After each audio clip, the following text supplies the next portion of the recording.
Sure, Miss Echensperger, habe ich das gut Wonderful. ausgesprochen? Okay. Sehr gut. Ich bin beeindruckt. Super, thank Ich you for the höre auf show. alles. Yeah, thank you very much. Thank you for your time. And it's really a great honor to have another Master of Wine on the show, and also a great author, and stands for a great cause, I think. Uh, Yes. and can you just briefly introduce us of where you are now in your life, maybe, and where were you before?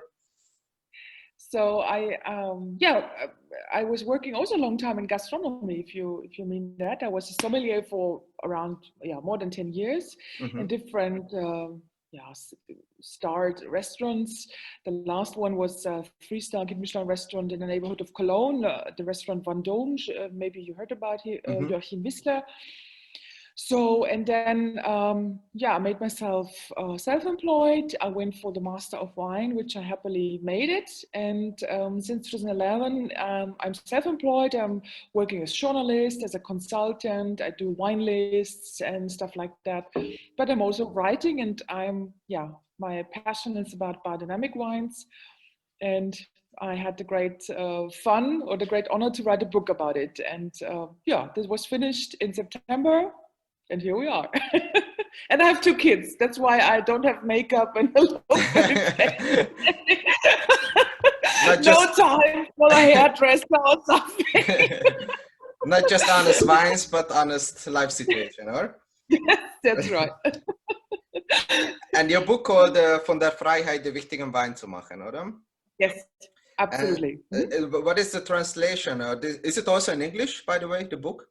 No, not yet. But maybe we're hoping for getting someone interested into that book to get a translation done. But it's not yet planned. Mm-hmm. And the translation is about the freedom to make the right wine. Mm-hmm. So it is a bit of a word playing. Mm-hmm. Because what is the right wine? That's the right wine is always in the eye of the producer. If it's right for him, if it's right for his possibilities, if it's right for his employees, for his customers, and so on. And the freedom. This was one of the big incentives that every one of the wine growers had. I interviewed 12 wine growers, and I wanted to know what their incentive is to go to biodynamics, because they were very successful wine growers before, like Alois Lageder, for example, or Olivier Umbrecht, or Bernhard Orti. They were very successful and earned a lot of money. So why do you then go for biodynamics, which is definitely much more work, more risk, and so on and so on. And one of these incentives all of the growers had was the search for freedom, to be free of the, from the suggestions of the agro industry, about the fear that you lose all your yield if you don't use that spraying or this, and if you don't do that, then it will be like this. Also to free themselves from so to speak a wine style that you have to do. So there's always this idea, so you're making a Wagram Grüne Veltliner, so it has to taste like this. Why? I mean, Mr. Bernhard Ott said, I want to make a wine that I like to do like I think, and not to have this idea from someone else and I have to follow that. And that's why this is the title of the book. The working title was the German title Ungläubiges Staunen. So be astonished while being not a believer, because the target was lose the myth but keep the magic, because about biodynamics is a lot of exactly, yeah. something with the cow horn and something like this. So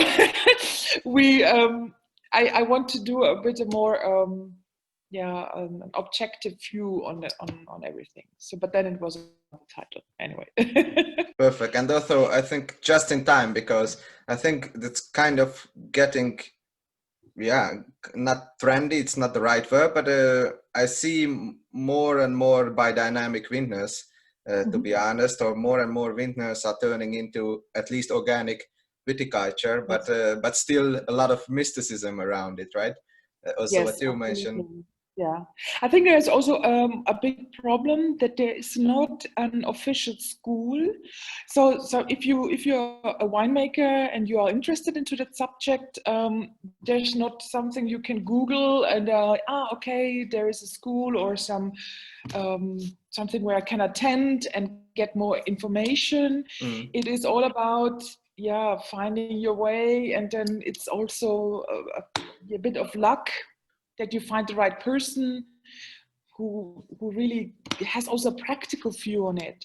So I had Mr. Fred Leumer. He told me he was also interested in biodynamics, but then he went to a sort of workshop, and there was one of these very old anthroposophic guys, and they are nice guys. I don't want to be nasty or something, but they were too esoteric and da, da, da. So but if you have 80 hectares, you have to have a craftsmanship that you can learn, and it's also very intimate how far you want to go into the ideas of Rudolf Steiner. I mean, some people are very much into it, like Madame Saas from the Nikolai Hof. She knows loads about anthroposophic medicine, pedagogic, and so on and so on. But it's not the cup of tea for everyone. So it's you can't overwhelm the people with too much. It's also something that and it's something that has to develop. By the way, I'm reading at the moment. It sounds really strange, as if I would be the super intellectual person, but I'm reading at the moment Faust from Goethe, and because Mr. Steiner had a lot of ideas from Goethe. He was at the Goethe archive, Mr. Steiner, to research all these scientific publications from Goethe, and the theories of knowledge that Goethe had, used that for his ideas. It's very interesting to read. I don't read everything, but some parts of it, it's very interesting to read. And Mr. Umbrecht said that he learned more by reading Goethe than reading Steiner. So it's also interesting. But it's a big, It's a great tip. Thank you very much. It's a big barrel. Anyway. Well, thank you for the tip. It's great. And what drove you to this topic in the first place? Because I know you wanted to write your Master of Wine thesis on the topic. Yeah. Yes. Like already 5 years ago, about Sylvaner, right? No, about biodynamics, and you ended up writing about Sylvaner?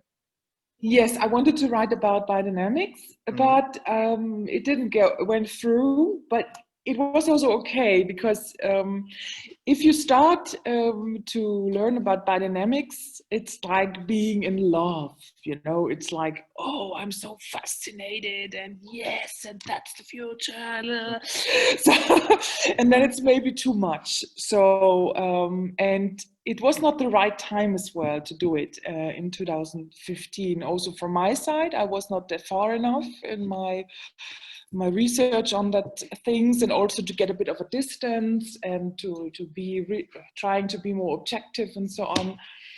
And also at the Master of Wine, it was when they still had the dissertation process in place, and I couldn't find the right angle to research the topic as they wanted. And also the guy who was responsible for the Master of Wine dissertations at the moment, he had really a problem with that subject. He didn't, there are people out there, they really hate it about the Steiner Nazi, that goes like this is all.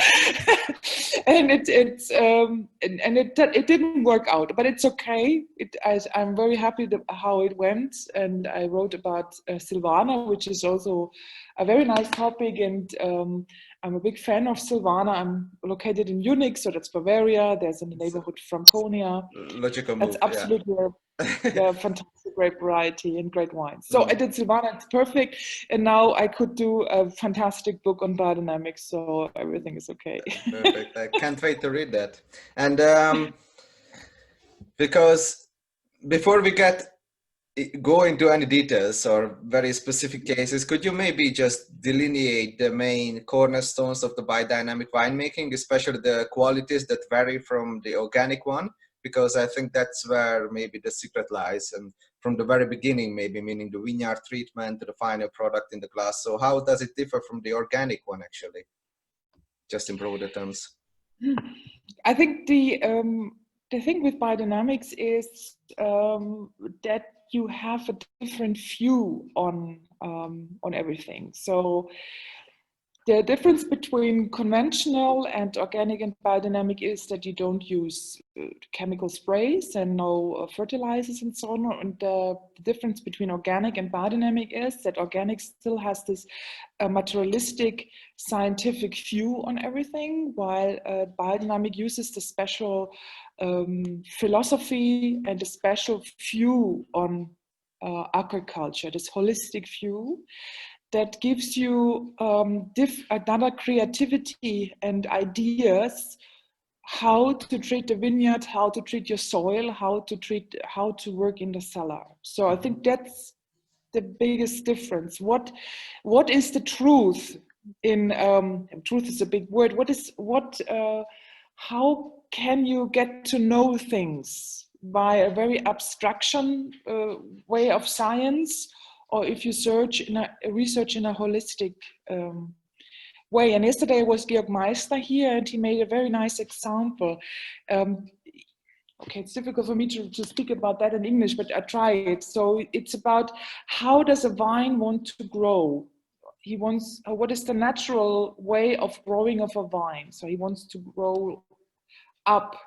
So if you have a wine, if you cut a wine, if you do pruning, and you have this kind of guyot system, and then where is the power of the wine going in the next year? So when you have the guyot, then you have on the tip a lot of vigor, in the end a lot of vigor, in the middle the wine is struggling. And if you do now a sort of biodynamic way of pruning, you look at the vine and try to get empathy with the wine, to find a good way to prune the vine in a better way.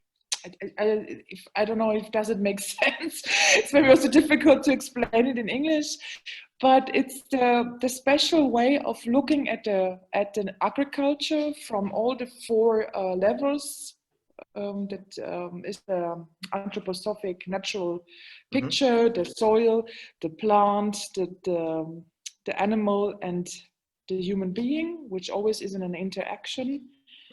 And out of this view, you look at agriculture and you try to find the best solution. And a biodynamic farmer would never feed a cow with soybeans, because this is for him not logical. If you are in a scientific way, you can say, yeah, a cow needs nitrogen, a cow needs that much of nutrients like this. So who the fuck cares if it's grass or soybeans or whatever? Or so, but the biodynamic farmer says, okay, no, we have to feed the cow as it is his natural way of eating. That is, otherwise the cow will not stay healthy, and that's unnatural, and that will not work out.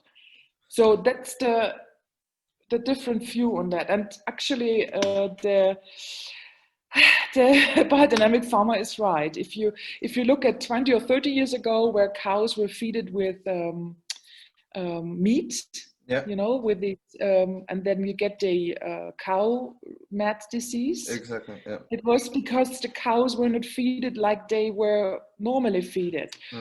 It's just one example, but this is different view on that, to find a holistic approach to it.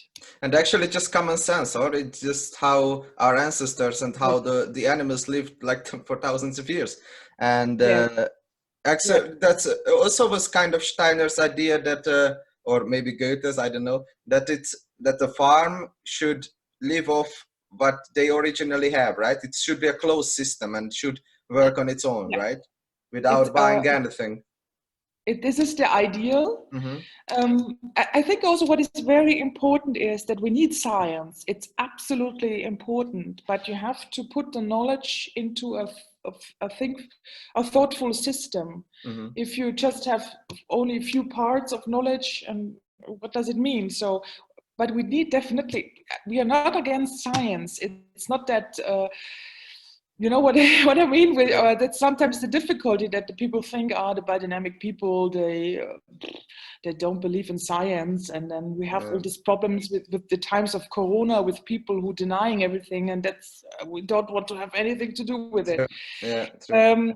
So, but you're right. So the idea was to get a system that is closed as much as possible. It's ideal. In a new world, it's very difficult also for farmers or for winemakers, because if you look at the Pfalz, if you look at the Rheingau, it's a very specialized, they are totally specialized on winemaking.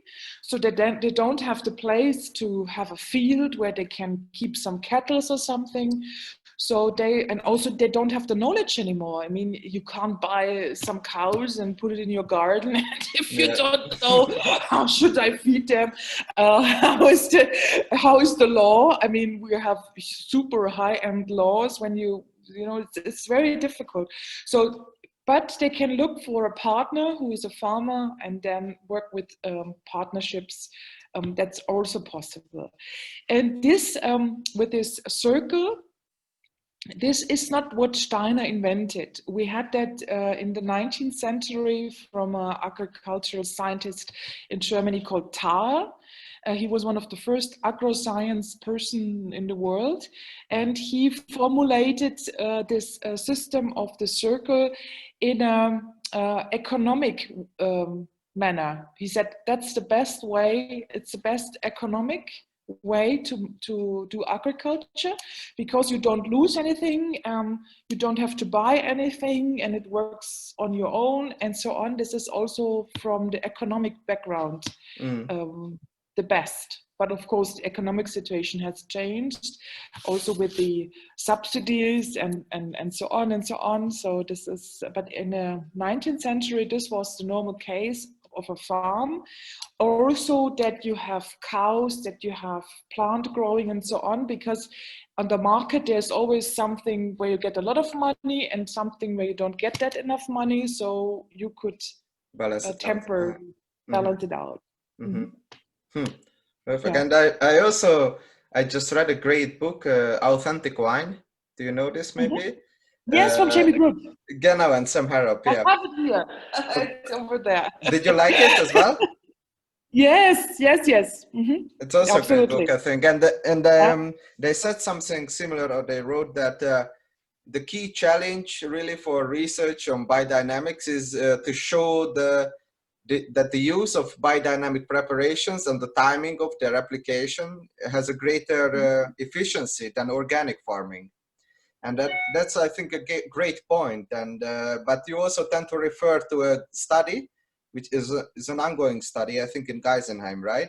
In where Geisenheim. They kind of try to prove these applications to be efficient.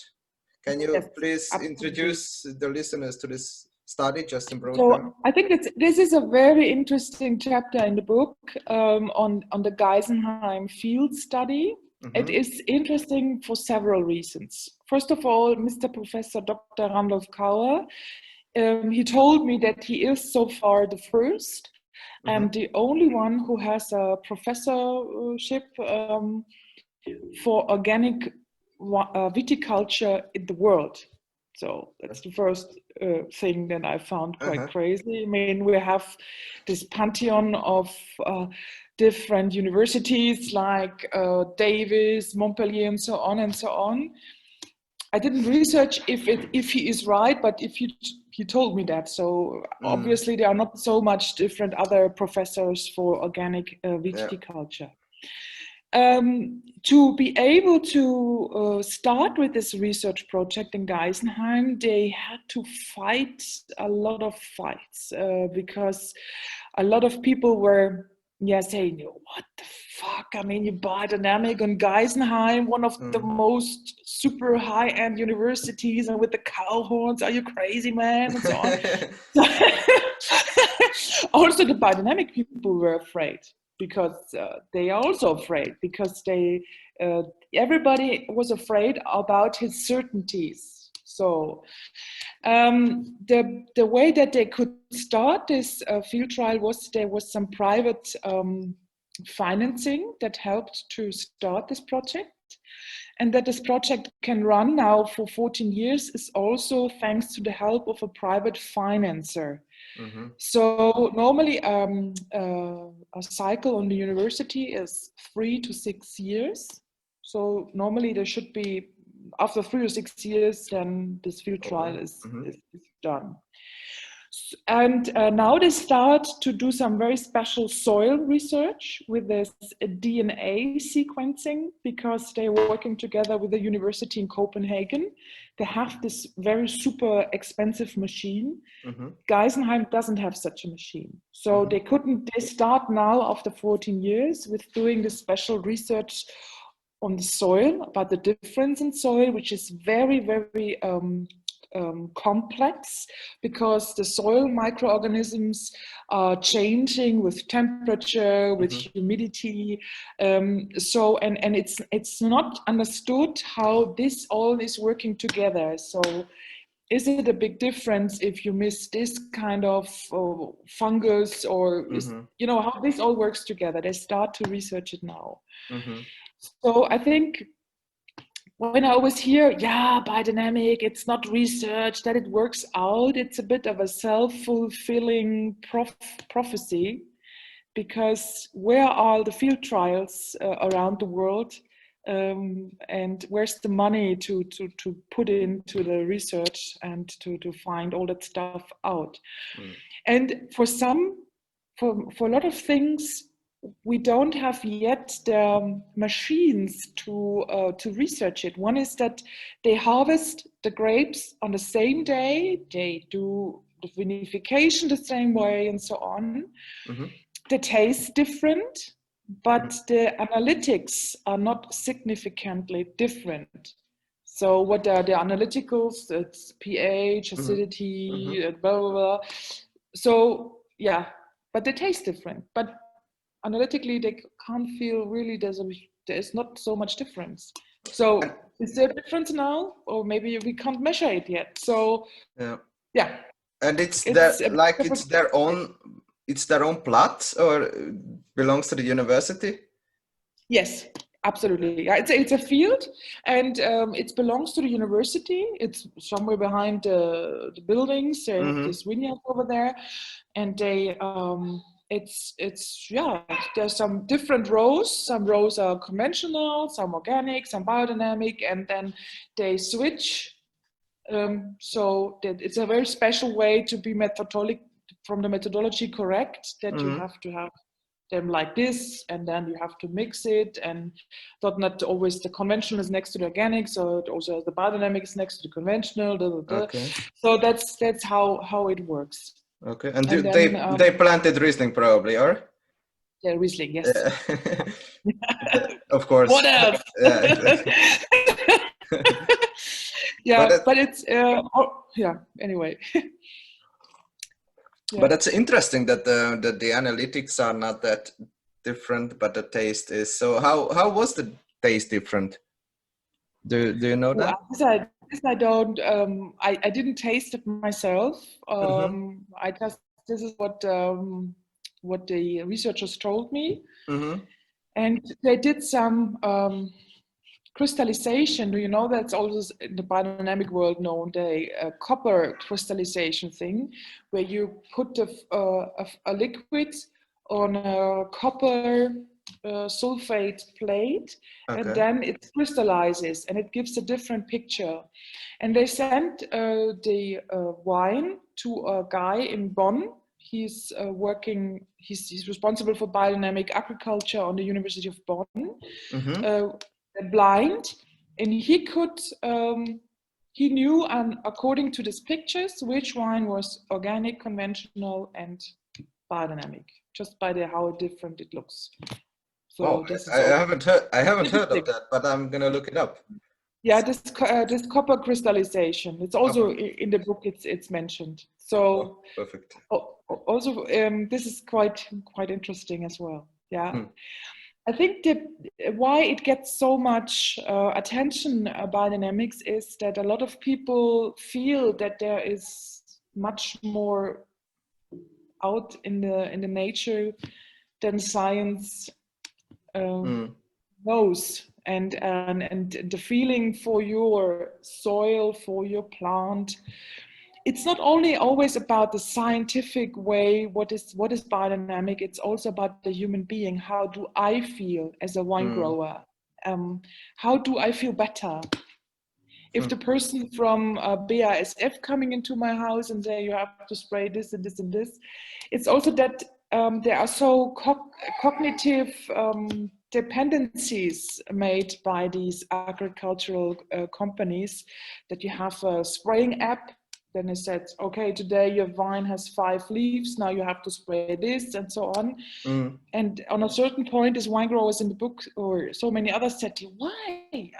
I want to make my decision myself. I have eyes, I have a nose, I can touch things, I have my experience, I know it. I know I can make my own decisions. Yeah. So it's my terroir also. I know it better. Yes, yeah. Absolutely. True. Yeah. And your book also. It's a very complex thing. Yeah. Yeah. True. Sorry.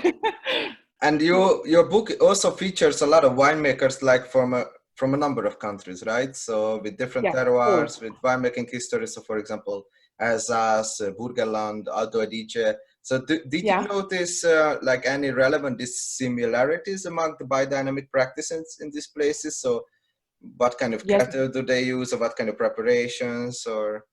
Of course, they use all the preparations, and maybe some use a different preparations. That's in the world of biodynamics. If you know Pierre Masson, he used this 500P, which is the prepared 500, which you have all the compost preparation within the cow horn with the cow manure and so on. Some people like this a lot, and some others don't like it. So there are few differences, but of course they using the preparations, they are making compost.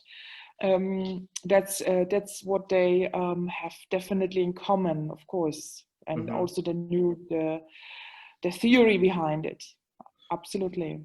So that they have in common. So they don't really. So they kind of use the same methods, right? The same preparations and same. Yes. And then they have their own creativity. So, for example, how to ensure the nitrogen, or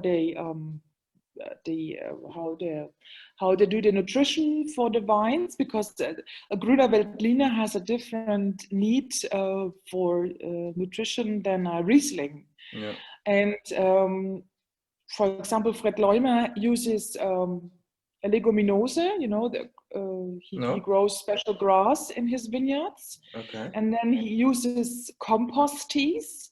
So he does some mowing, and then this green moss is in the vineyard, and then he uses compost tea to give a lot of bacteria that turn the organic matter into nitrogen for the plants. This is his idea.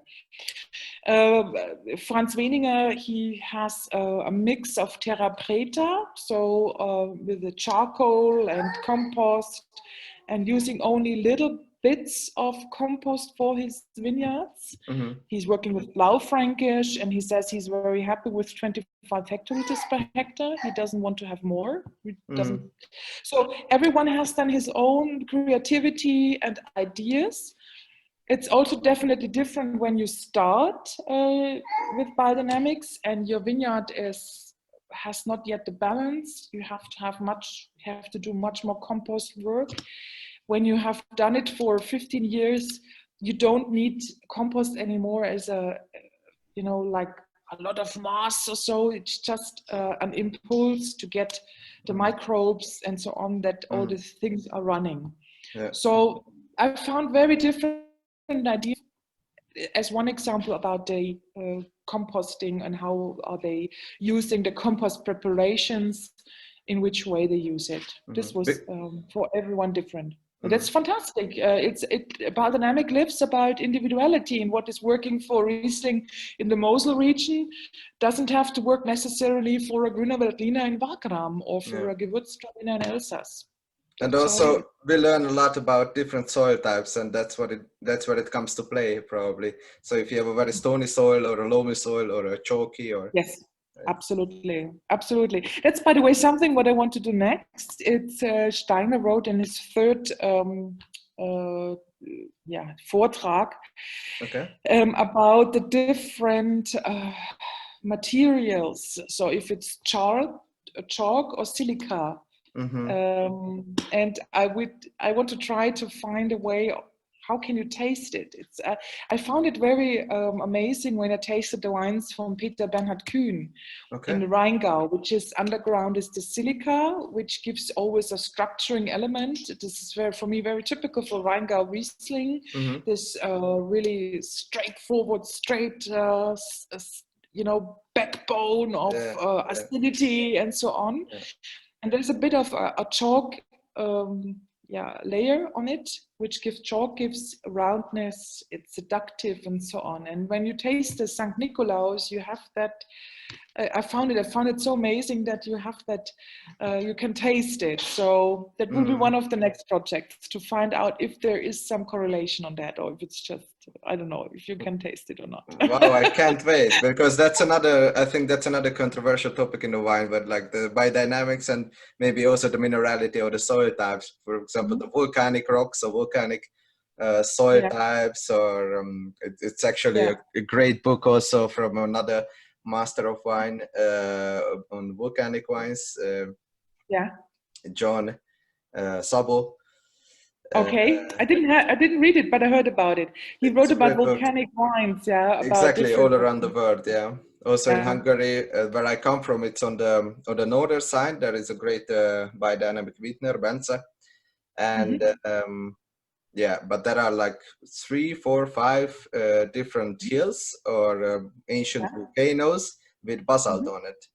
Yes. And that's maybe the only thing what they have in common, these vintners, but they all have this salinity, this kind of animating character to them, and that's the one thing common. They have all kind of like one vintner have Chenin Blanc, the other has, I don't know, Weiss Riesling, the other one has Riesling, but they all have this kind of character, and that's very interesting. It's a great project. I'm happy to hear that. Absolutely. We had also in the tasting Olivier Umbrecht wines from the Rangen, which is, this is a wine that it's like a fist in your face, you can't drink it like, on a cocktail, and then you get Rangen, and then so crazy, an amazing wine, absolutely. Or Clos Winspool is chalk, that's very elegant and seductive and so absolutely. This is I think in the end, this is also very important for the wine business. It differentiates a beverage from a cultural drink, that you have the craftsmanship and that you can taste where it comes from, that you can feel the personality of it in the wine. I mean, we see that's maybe also the hope that wine can help the agriculture, because I don't know how it is in your place, but in Germany, the farmers are really fucked up because with the subsidies and they don't get money. Then they were pushed into mass production, and then they have 10,000 pigs, and then they have to have 15,000 pigs and so on, but they don't earn money with it. So this is just a crazy vicious cycle. And I think taste is also politics, in my opinion. If we learn to know what is the originate taste, you can also adapt it to agricultural products. I mean, think about a strawberry yogurt from an industrial thing, or if you have a natural yogurt and you make some strawberries yourself in it, it's a different taste. So maybe this is, if this has something good, what we are doing here, and also discussion about biodynamic, is hopefully that we can give also some positive effects to the agriculture. It's my deepest wish.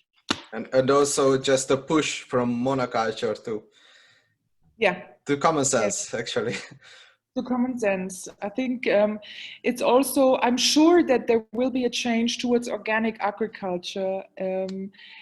in the next years because of the logic of capitalism, because we can't treat the soils as we did the last 100 years. Exactly. If you look at the different studies out there, that agriculture is responsible for around a half of the CO2 emissions, but they have also the key in their hands to return it. So if you do good humus rising and so on, this is the key to against climate change. And today actually is a lot of discussions at the European Union how the future of the subsidies will be spread. Okay, crossing your fingers. Yes, I'm not. It's very difficult also with the big lobby. I'm a big fan of Europe, but if you sometimes see that the big companies rule, then you sometimes get really mad, but it's we have to fight for it. It's no other way. For our kids, right? Yes, for our kids. The one guy, I think he gets hungry now. Yeah, I hear that. We can also just wrap it up if you want, and then do the other part. Anyway, one more question we can do. I think he's fine. Otherwise, we have to. Okay. Play. Okay, perfect.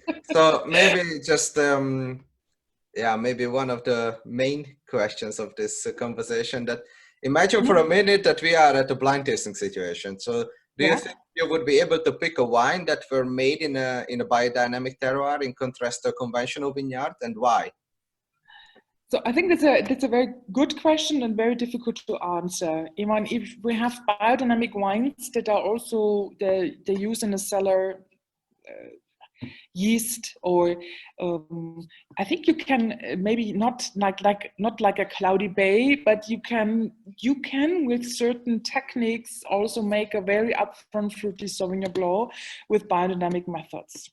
That's how it is. The ones that I tasted here in the book. Oh yeah, or maybe another example, when you go to a organic supermarket and you buy something out of the supermarket shelf, some organic biodynamic wine. I don't know. This is very difficult to answer if you can really taste the difference. What I meant actually that I sometimes taste the difference when the wine is spontaneously fermented. Yes. And yes. Yeah, and when it's not like directed, but it's really like an honest wine, like it was not really controlled, but just the winner trusted kind of the wine and the bacteria in it, and also the life what they had in the vineyard, and it's just more there are more layers in the wine somehow, If you ask me, I think so too.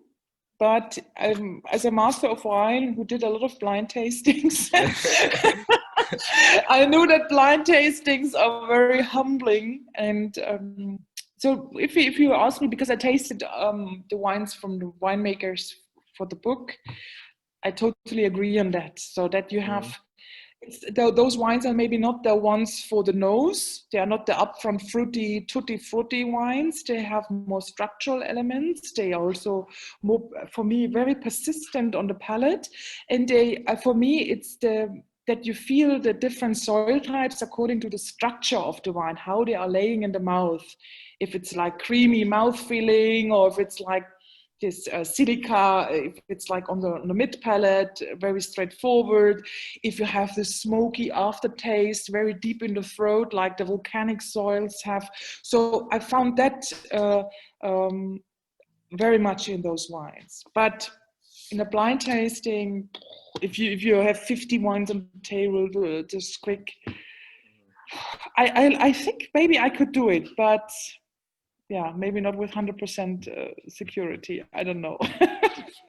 maybe we should try. We should try. Soon. That's good. Yeah.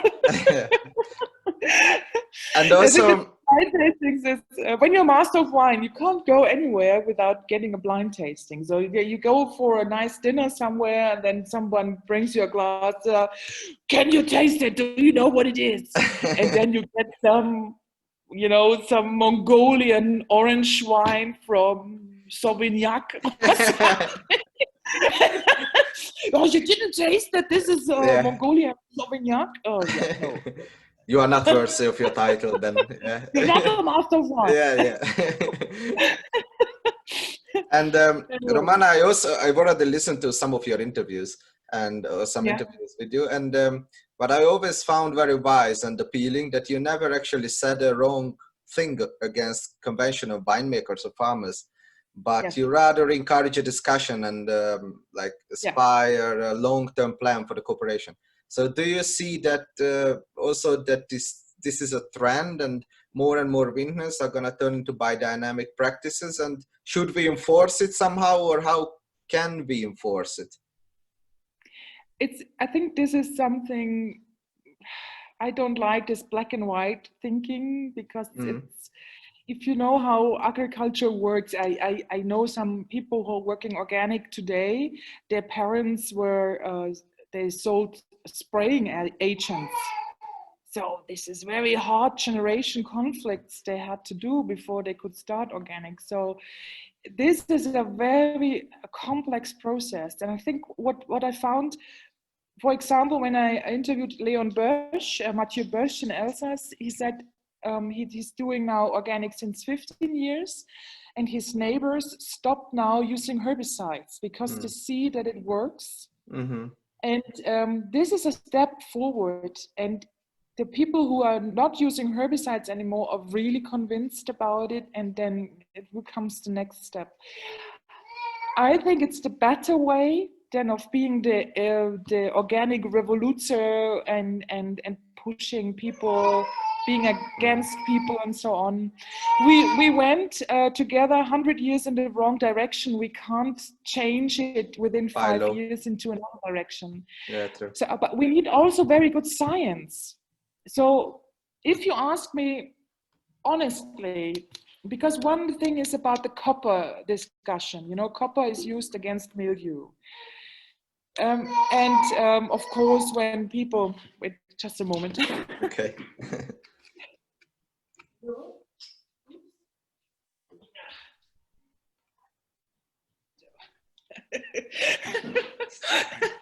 Perfect. This is Hi. Ludwig, okay? Hello, Ludwig. Hi. Hi. How are you, little man? You are hungry. Yes, I think he's a bit hungry. Oh, he's so Hi. sweet. Wow. Sweet boy. Yeah, he's a really sweet boy. But anyway. How old is he? He's 4 months. 4 months. Wow. Yeah, he's beautiful. He's a really nice guy. Beautiful. But anyway, so one thing is with these copper discussions, and of course you always have to ask what is the motivation when people say, yeah, but you use copper. So there's, anyway, we know all these arguments for and against copper. If you ask me, I think in 30 years, maybe we are good and we are faster, it will be fine to use chemical sprays against mildew, also in a biodynamic farm. But the problem is you can't go the 5th step before the 1st step. And today we see at the European Union that they come together to discuss about the subsidies. And we know that all these agricultural, agroscience, these agrochemical companies have so much power. So first we need independent science, we need good science, we need to, we have to know about the soil and everything. And then maybe when we all know that, it's better to use chemical sprays than copper. Maybe, I don't know, but it could be like that. But we can't go the 5th step before the 1st step. First of all, we need a bit this, we have to distance ourselves from these chemical companies in order to start, to start action, you know, that they have to react to this movement and so on, that is starting some movement. And then we will see in 30, 40 years what will happen. Yeah. And looking at this subject objectively with independent research, as you said. Yeah. Yes. Yeah. That's no dogmas, no nothing. Yeah. Yeah. I think we will see what happens in 30, 40 years. Yeah. I hope I could make my point. Do you know what I mean? So I understood greatly. Yeah. Yeah. Yeah. And that's why so your book is also important. Yeah, hopefully, to get an open view on that. I mean, when you look about the biodynamic movement, you have to understand them. They were before the Second World War. They were in Eastern Germany. Then this became Russia, and the big centers of biodynamics had to move to Western Germany, and they had to start from scratch. And then in the 50s or 60s was the total move towards industrialization of agriculture, and they were sort of sitting in a niche where always people, he said, oh, these stupid people, they're the anthroposophic agriculture, they are crazy, blah, blah, blah. Yeah. And they had always the fear to get diluted. So, and they were really like closing up. Now we see that this is opening up. There are some very good winemakers, for example, they had studied on the best universities, and they're coming with this scientific knowledge together with biodynamics, and they bringing a lot of things into movement. So we will see how this will go on in 30, 40 years. But first we have to make some homework. It's the agri-chemistry has too much power, and that's not good. It is not helpful to find the best solutions in agriculture, how it is at the moment. True, but we have to do our best and write beautiful books like yours. Also for Ludwig. Ludwig, yeah, that's exactly Ludwig. And maybe just as a final question, maybe I hope you can answer a bit longer than with one sentence. So, what defines a great wine for you? It's a very simple question, but I think it could be a very detailed answer. I think a great wine touches me. And this doesn't have to be the Romani Conti for 2,500 euros or something. It's something that touches me, where I feel really the craftsmanship, the passion of the wine grower. I don't know, this is what I think that's it. Has to resonate with you somehow, right? And some kind of way. Yeah. Yes, absolutely. That's perfect. That is. That's a great answer. Thank you very much. Romana, you're welcome. It's my pleasure. Yeah, my pleasure. I'd let you for your afternoon with Ludwig. And really, thank you for your time and keep up the good work. And please let me know if your book is available in English, because I would also like to. Yeah, maybe we'll find this podcast or something. Exactly. If someone's interested out there, let me know. Sure. Okay, perfect, Romana. Thank you very much. Okay. Have a great day. Okay, My pleasure. Hopefully Thank you. we meet just one day without Corona and without, raise a biodynamic glass. Exactly. Yes, for sure. Bye-bye. Bye-bye.